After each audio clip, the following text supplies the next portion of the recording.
শুধুমাত্র marketing, politics অথবা শুধু দোকান খুলে খেলাধুলা হয় না। আমি সাকিবেরকে বারবার বলি ভাই, আমরা আপনার অপেক্ষায় থাকি, আমরা আপনাকে ভালোবাসি, but you are doing nothing here man, you are doing nothing here. আপনি একটা কাজে ফোকাস করুন, হয় খেলুন, পলিটিক্স করুন, তাহলে দোকান খুলুন, অ্যাজ ইউর উইশ, বিজনেস করুন, একটা করুন। আর টপ অর্ডার ব্যাটসম্যানদের কোনো ধরনের ইম্প্রুভমেন্ট নাই। আমরা দেখি যে বিগত কিছুদিন আগে একটা নিউজ আমাদের দেখেছি যে সাবেক কোচ, বাংলাদেশের সাবেক কোচ বলেছে যে বিগত 15 বছরে বাংলাদেশ ক্রিকেট টিমের কোনো ধরনের ইম্প্রুভমেন্ট নাই। এটা সত্য, এটা অনেক তিক্ত কথা, কিন্তু এটা ট্রু যে আসলে লাস্ট 15 ইয়ার্সে আমরা কোনো ধরনের ইম্প্রুভমেন্ট করতে পারি নাই। তাহলে এটা আমাদের কোন জায়গায় ফোকাস করতে হবে? অবশ্যই টপ অর্ডার ব্যাটসম্যানরা তারা বারবার ব্যর্থ হচ্ছে, সেই ব্যর্থতা তাদেরকে নিতে হবে এবং পুরো অথরিটিকে, বিসিবিকে এবং যারা সিলেকশন প্যানেলে থাকে, ভাই আপনারা কি করছেন বসে বসে? এই লাখ লাখ টাকা, কোটি কোটি টাকা দিয়ে আমরা কি হবে? আমাদের আশা ভাঙছেন, আমাদের মন ভাঙছেন। এই কোটি কোটি টাকার যোজনা মানে আমাদের প্রয়োজন একটা সিলেক্টেড বোর্ড প্যানেল, যেটা আসলে আমাদের আশাহত করবে না, আমাদের আশা ভঙ্গ করবে না। আমরা অ্যাটলিস্ট ম্যাচগুলো জিততে চাই, আমরা অ্যাটলিস্ট টপ অর্ডার ব্যাটসম্যানদের কাছে পারফরমেন্স চাই। আমরা চাই এই বাংলাদেশ টিমটা প্রতিনিয়ত ইমপ্রুভমেন্ট করুক, কিন্তু গত 15 বছরে যে ইমপ্রুভমেন্টটা হলো না, এই দায় কারবার? অবশ্যই এই দায় নিতে হবে ক্রিকেট বোর্ডকে, এই দায় নিতে হবে যারা সিলেকশন বোর্ডে থাকে। তারা কি করে ভাই? আপনারা জাস্ট দেখি যে বাংলাদেশই হচ্ছে এমন একটা দেশ যেখানে সিলেকশন বোর্ডে থাকে রাজনীতিবিদরা। ভাই রাজনীতিবিদরা সিলেকশন বোর্ডে কি করে? আমি মাথায় ধরে না আমার, যার ক্রিকেট সেন্স নাই সে ক্রিকেট বোর্ডে ক্রিকেটার সিলেক্ট করতেছে। What the nonsense decision they have taken each and every match. তাহলে এই ম্যাচের আউটপুটটা কি? 0। আমরা আজকে যে ম্যাচটা দেখেছি ভাই, we were about to win, আমরা একেবারে শেষ মুহূর্তে ছিলাম এবং জেতার আশা নিয়ে শেষ মুহূর্তে বসেছিলাম। Top order batsman they are doing nothing. Shakib Al Hasan he is doing nothing.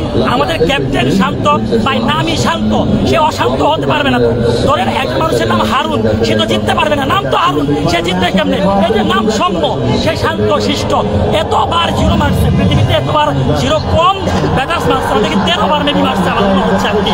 So we need কিছু, আমাদের কিছু উইন দরকার ভাই। উই অ্যাটলিস্ট আমরা ডিজার্ভ করি বাংলাদেশ কিছু করুক। Thank you so much. দর্শক, আমরা ইতিমধ্যে শুনলাম একজন ক্রিকেট প্রেমীর অত্যন্ত দুঃখ এবং কষ্ট এবং আবেগের সেই কথা। দর্শক, বাংলাদেশ ইতিমধ্যে কিন্তু হেরে গেল। আপনারা লক্ষ্য করছেন থমথমে একটা পরিবেশ টিএসসি চত্বরে।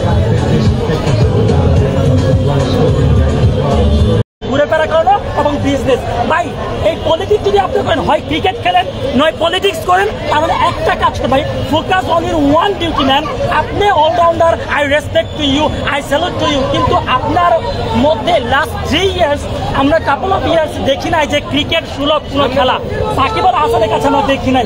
আমরা রিসেন্টলি আমাদের বোলিং সেট আপটা দেখেন, অসাধারণ বোলিং সেট আপ।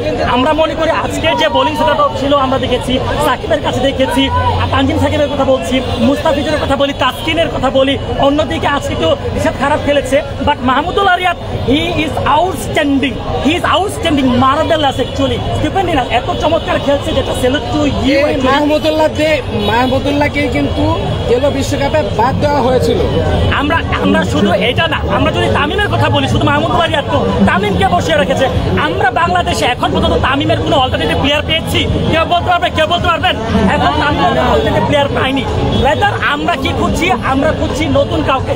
ভাই এটা ওয়ার্ল্ড কাপ, এটা পাড়ার খেলা না যে আপনি প্রত্যেকদিন নতুন নতুন প্লেয়ার নামাবেন এবং আপনার এক্সপেরিমেন্ট করবেন। This is not the place for experiment. এটা একটা এক্সপেরিয়েন্সের জায়গা। আমরা এক্সপেরিমেন্ট করতে আসছি নাই, আমরা এখানে এক্সপেরিয়েন্স নেওয়া দরকার, যাতে করে অ্যাটলিস্ট আমরা যে এত আশা নিয়ে এই যে ঘন্টার পর ঘন্টা বসে থেকে খেলা দেখি, ভাই আমাদের এটা এন্ড অফ দ্য ডে আমাদের খালি হাতে যেতে হয়। আমরা আর খালি হাতে যেতে চাই না, আমাদের শেখার জায়গা আছে, কিন্তু এই শেখার কত মানে কি অনার্স কমপ্লিট করছি, মাস্টার্স কমপ্লিট করছি, আরো শিক্ষক কি ভাই, আর শেখার জায়গা নাই। এখন বলে পিএইচডি করতে হবে। প্লিজ ভাই stop it and save our Bangladesh cricket team. Thank you so much. এই পরাজয়ের আসলে কারণ কি বলবেন একটু? এই পরাজয়ের আসলে মূল কারণ কি? পরাজয়ের মূল কারণটা আমি প্রথমে বলে দিয়েছি ভাইয়া, এটা হচ্ছে টপ অর্ডার ব্যাটসম্যানদের তাদের কোনো ধরনের কন্ট্রিবিউট ছিল না। আমরা কোনো ধরনের সহায়তা বা হেল্প তাদের কাছে পাই নাই। এই যে কোঅপারেটটা একটা মিডল অর্ডার ব্যাটসম্যানরা যে ধরনের জুটি আজকে করেছে, এরা আউটস্ট্যান্ডিং জুটি করেছিল। অন্যদিকে আমরা আমাদের টপ অর্ডার ব্যাটসম্যান, আমরা সাকিবের কথা বলি, ক্যাপ্টেনের কথা বলি, ক্যাপ্টেন নাজমুল হাসান শান্ত ভাই, আমি দেখেছি তার অসাধারণ ক্যাপ্টেন্সি আজকে দেখেছি। কিন্তু ব্যাটিং এর বেলায় কি ভাই, ব্যাটিং এর বেলায় কি, ব্যাটিং এর বেলায় তাদের কোনো ধরনের রেসপন্স পাচ্ছি না। কোনো ক্রিকেট সুলভ খেলা এটা হতে পারে না। এটা ক্রিকেট খেলা মানে ক্রিকেট সুলভ খেলা আমি কখনো বলবো না। আমরা এত আশা নিয়ে খেলা দেখি, আমরা কিন্তু অনেক আবেগ, অনেক ভালোবাসা নিয়ে প্রত্যেক দিন টিভি সেটের উপর সামনে বসে থাকি শুধুমাত্র একটা জয়ের আশায়। কিন্তু এই যে আমরা তীরে এসে পুঁটি ডুবাচ্ছি, এর ফলাফলটা আসলে হিতে বিপরীত হচ্ছে। শুধুমাত্র মার্কেটিং, পলিটিক্স অথবা শুধু দোকান খুলে খেলাধুলা হয় না।